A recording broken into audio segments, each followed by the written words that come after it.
How little we know where God's grace will lead. Born on a farm in northern France, John died at 79 in the next county or department.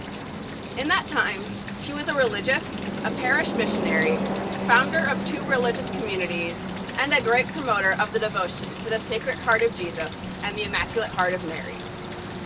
John joined the religious community of the Oratorians and was ordained a priest at 24. During severe plagues in 1627 and 1631, he volunteered to care for the stricken in his own diocese. Lest he infect his fellow religious, during the plague he lived in a huge cask in the middle of a field. At age 32, John became a parish missionary. His gifts as a preacher and confessor won him great popularity.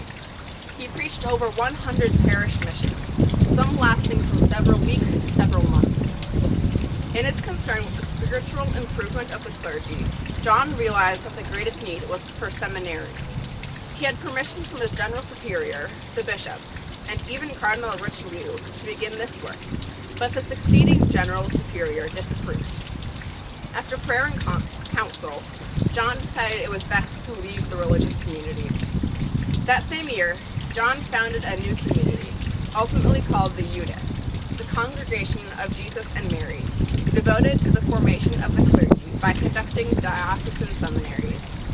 The new venture, while approved by individual bishops, met with immediate opposition, especially from Jansenists and some of his former associates. John founded several seminaries in Normandy, but was unable to get approval from Rome, partly, it was said, because he did not use the most tactful approaches. In his parish mission work, John was disturbed by the sad condition of prostitutes who sought to escape their miserable life. Temporary shelters were found, but arrangements were not satisfactory. A certain Madeleine Lamy, who had cared for several of the women, one day said to him, "Where are you off to now? To some church, I suppose. Well, you'll gaze at the images and think yourself pious.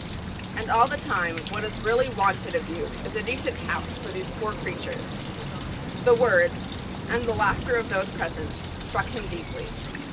The result was another religious community, called the Sisters of Charity of the Refuge. John Eudes is probably best known for the central themes of his writings: Jesus as the source of holiness, Mary as the model of Christian life.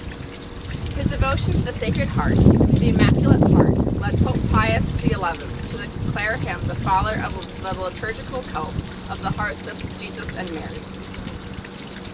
Holiness is the wholehearted openness to the love of God. It is visibly expressed in many ways, but the variety of expression has one common quality: concern for the needs of others. In John's case, those who were in need were plague-stricken people, ordinary parishioners, those preparing for priesthood, prostitutes, and all Christians called to imitate the love of Jesus and his mother.